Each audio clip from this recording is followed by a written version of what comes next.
We continue a series of interviews about questions on the ballot in the November election. Tonight's guest calling for a yes vote on question 3 is the campaign director for Repeal, the casino deal. We'd like to welcome Darek Barcikowski. Thank you very much for being with us, Darek. Thanks for having me. First of all, why do this for the statewide? I mean, I know certain neighborhoods don't like casinos maybe, but why the whole state? Well, the impacts of casinos will affect the whole state and every community in the state. And we thought it was very important that the voters of Massachusetts have a say in this. I mean, allowing casinos to come into Massachusetts will change Massachusetts. This is not a local issue, it's a statewide issue. And it's imperative that voters understand that and have a say. Look at the scenario close to Boston here. We recently had a casino approved for Everett. It's not in the city, but there will be some impact. So what do you see happening? Well, I mean, I think the impacts will be, there's certainly some impacts that will be very local. For example, traffic, that is a big concern in some of the surrounding communities.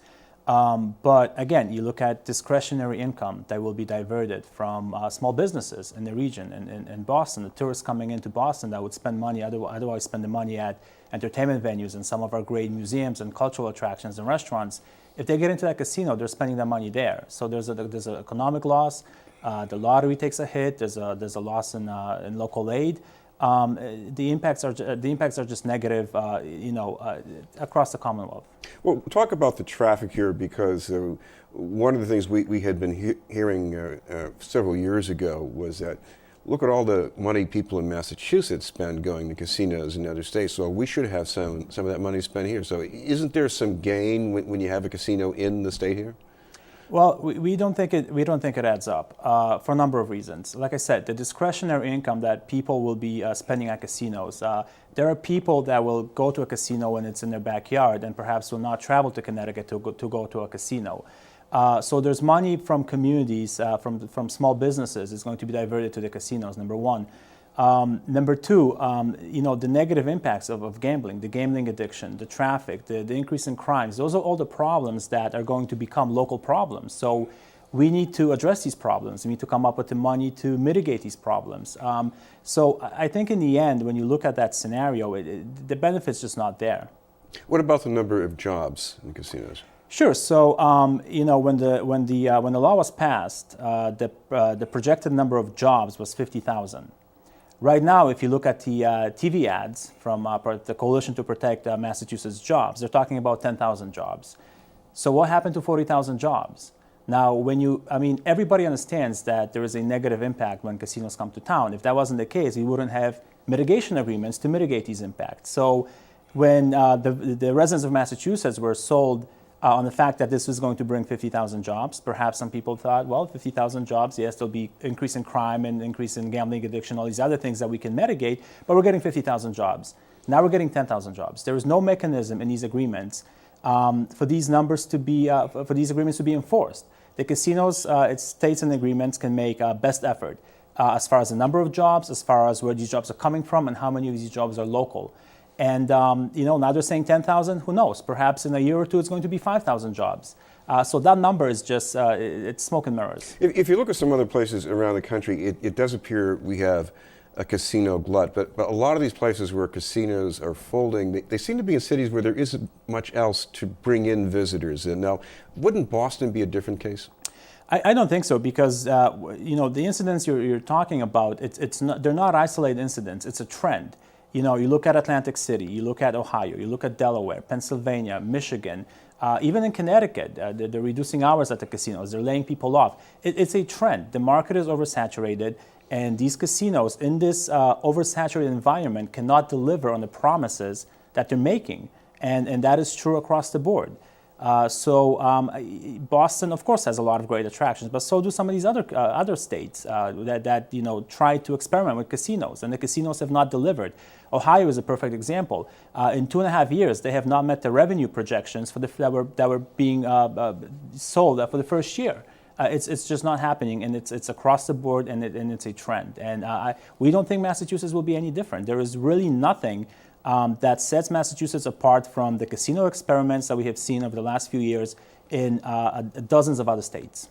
Of course, one of the other things that comes into play here is that if this law is repealed, there are some things in the pipeline. So what happens to them?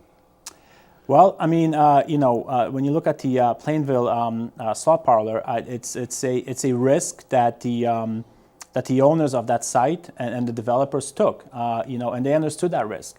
When we got on the ballot after the Supreme Judicial Court ruled and allowed us to get on the ballot, the mayor of Boston called for a delay in awarding the Boston license. MGM in Springfield, the license was awarded. They said, well, we're not going to pay all the licensing fees. We're going to hold off a little bit until we see what happens on November 4th. So the industry understands the risks and understands that the voters of Massachusetts will have a say.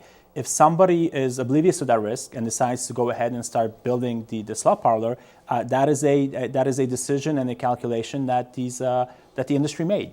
Of course, the other thing is that in maybe some areas like Springfield or Everett, where you've got virtually a brownfield, that there almost wouldn't be anything else maybe that people would be able to develop.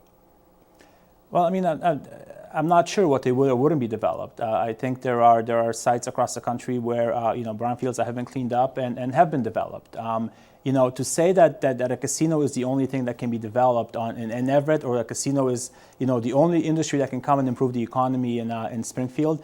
Detroit tried the same thing. They said that if we put a casino in Detroit, it's going to save our financial problems. It hasn't. It's not going to happen in Springfield. It's not going to happen in Everett. You mentioned a little earlier the effect on state lottery money. What would you project about that? So we had a team of researchers that looked at the numbers and researched what will be the hit to the lottery. As you know, we have one of the most successful lotteries in the country, and after expenses, all the profit from the lottery is redistributed to communities as far as local aid. So our study came up with a 20% loss to the lottery system, which means that every community across the Commonwealth will suffer, because it will reduce the amount of local aid coming into that community, and that local aid pays for road improvements and police and firemen and other expenses. There are other studies across the board, and this impact varies from community to community. It's hard to say exactly what it will be in Massachusetts. But like I said, we've spent 2 months researching this. We've had a lot of experts look at this. And we made sure that the numbers we put out there are bulletproof. And on our webpage, you can go in and look at every community in the Commonwealth and see what those numbers are for that community. Now, the other side has fired some shots at those numbers, because they say there are other states with casinos, and they haven't seen the same kind of fall off in the lottery that you predict. Right. So the Massachusetts Municipal Association has done their own study, and they came up with a number that is a little lower, but still significant. It's a little under 10%. That is still significant. When you take that number and you look how that translates for every community, it is still significant. The other side has said that our treasurer has said that there won't be an impact. Well, we had 3 candidates on the Democratic ticket running for treasurer, and all 3 of them were staunch casino opponents, and all 3 of them have said that there will be negative impacts to our economy. Thank you very much for being with us. For a My yes vote. pleasure. Thank you very much. For a yes vote on question 3, Darek Barcikowski.